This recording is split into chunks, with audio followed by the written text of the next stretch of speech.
श्री शिवाय नमस्तुम दोस्तों, हर हर महादेव। अभी हाल ही में चल रही शिव महापुराण कथा तारकेश्वर धाम में सिरसा हरियाणा तारा बाबी कुटिया में प्रदीप मिश्रा गुरुजी द्वारा इस कथा का वाचन किया जा रहा है। और आज की 7वें दिन की अंतिम कथा में गुरुजी ने वक्रेश्वर महादेव के 8 उपाय बताए हैं जो 8 रोगों के लिए काम आएंगे। और साथ ही में गुरुजी ने एक बेलपत्र, एक चावल और एक दुर्वा का बिल्कुल नया उपाय बताया है। तो आप इस कथा से तो चलिए आइए सुनते हैं गुरुजी के मुख से वो उपाय। मान लो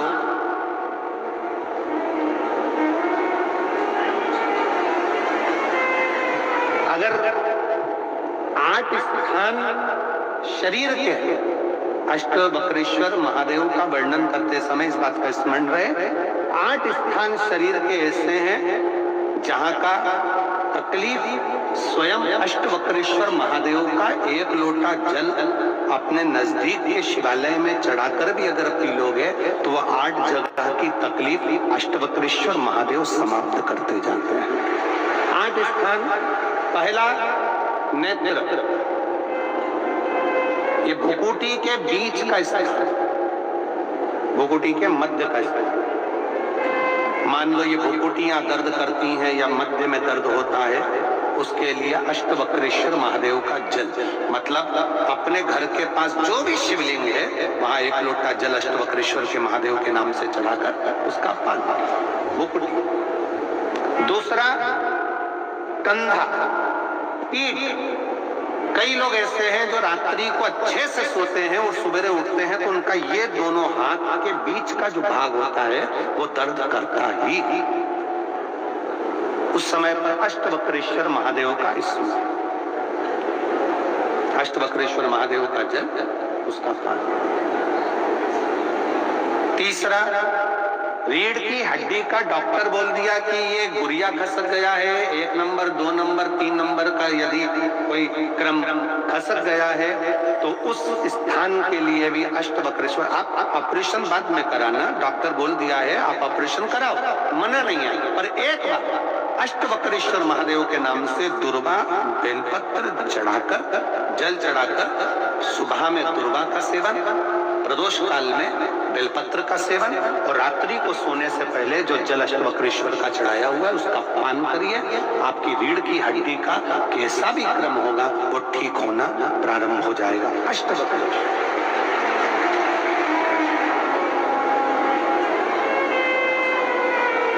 अष्टवक्रेश्वर।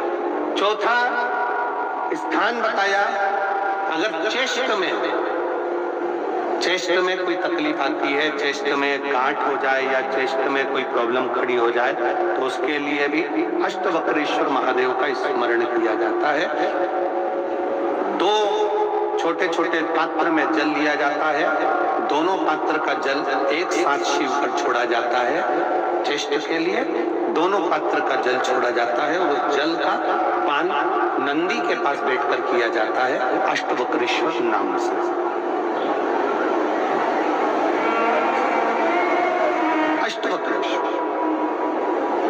फिर क्रम आया, अगला जो वर्णन आया है, डॉक्टर बोले घुटना बदलना है, घुटने का गैप आ गया है, ग्रीस खत्म हो गया है, दर्द हो रहा है, उसके लिए भी अष्टवक्रेश्वर महादेव का स्मरण करें। घृत का लेपन अष्टवक्रेश्वर महादेव के नाम से शिवजी पर उस घृत को लेकर आना है, उसी घृत को रात्रि को सोने से पहले थोड़ा सा मुख में चाट कर अष्टवक्रेश्वर महादेव के नाम से फिर अष्टवक्रेश्वर। फिर अगला भाग गया अष्टवक्रेश्वर के अंतर्गत, यदि इस गले से जुड़ा हुआ कोई रोग उत्पन्न होता है तो भी अष्टवक्रेश्वर का ही स्मरण किया जाए, जल का पान अष्टवक्रेश्वर। और 8वें स्थान के रूप में जो पिड़ली के घुटने से नीचे के जो भाग होते हैं उसके लिए अष्टवक्रेश्वर महादेव पर 7 दुर्वा, 7 बेलपत्र और 7 अक्षत शिव को समर्पित कर दुर्वा बेलपत्र का पान 7 दिन तक लगातार उसी भाव में अष्टवक्रेश्वर महादेव का नाम लेकर किया जाए। अष्टवक्रेश्वर। कभी अगर मौका लगे शिव की करुणा हो जाए, शंकर की दया हो जाए। आप लोग कभी बद्री विशाल जाएं दर्शन करने के लिए, ऋषिकेश हरिद्वार तक जाएं तो श्रीनगर गढ़वाल से सुंदर कोहला गांव से 10 किलोमीटर की दूरी पर 8 किलोमीटर दूर तक गाड़ी जाती है, 2 किलोमीटर दूर तक पैदल चलकर आप जहां पर बैठकर स्वयं अष्टावक्र जी ने भगवान शंकर के शिवलिंग की स्थापना कर आराधना करी, ऐसे पवित्र स्थान का दर्शन कर अपने जीवन को धन्य बना सकते हो। बोल अष्टावक्रेश्वर महादेव की। 3 महादेव के नाम का स्मरण अच्छे से रखिएगा। पहला कुंद कैश, बड़े से बड़ा रोग हो जाए, दवाइयां डॉक्टर जो दे उसको खाओ, पर साथ में कुंदकेश्वर महादेव का नाम लीजिए, जांच भी कराइए, दवाई भी। दूसरे नंबर का शंभेश्वर महादेव। शंभेश्वर महादेव भगवान नरसिंह को जब क्रोध आया था, भगवान विष्णु ने नरसिंह अवतार लिया था और नरसिंह भगवान को जब क्रोध आया था, शिव जी ने सरम्ब पक्षी का रूप धरकर नरसिंह भगवान को अपने पंजे में उठाकर अलकनंदा नदी में ले जाकर डाला था। इसलिए आज भी जब हम बद्रीनाथ जाते हैं, राइट में पुल पे से जाते समय जो ताप्ती कुंड है जिसमें से पानी गर्म निकलता है, उसके ठीक नीचे एक शिला का दर्शन करते हैं। वो शिला नरसिंह शिला कहलाती है और शंभेश्वर महादेव का स्मरण किया जाता है। शंभेश्वर महादेव क्रोध चिड़चिड़ेपन शंभेश्वर महादेव। और तीसरे नंबर पर है, जम के बोलो, अष्टवक्रेश्वर महादेव। अष्टवक्रेश्वर शिव जी के इन 3 स्वरूपों का वर्णन बड़ा सुंदर भाव से किया। अगला वर्णन शिव महापुराण के अंतर्गत बड़े भाव से वर्णन किया गया। बाबा तुमरुका जी भगवान शिव की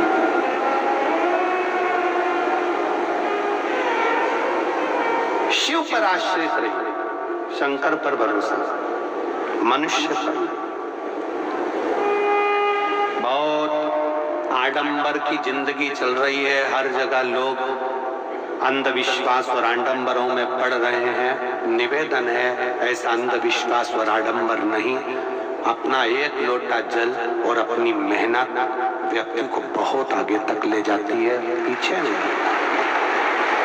मेहनत, आपका एक लोटा जल जो आप भगवान शंकर को समर्पित कर रहे हैं और विश्वास के साथ कर रहे हैं, और जब जब दुख आए, जब जब तकलीफ आए, तब एक बेलपत्र, एक दुर्वा, एक चावल का दाना, श्री शिवाय नमस्तुभ्यम का 108 बार जाप घर में बैठकर करना। हाथ में एक बेलपत्र, एक दुर्वा, एक चावल का दाना रखकर अपने दिल से 108 बार श्री शिवाय नमस्तुभ्यम घर में बोलो।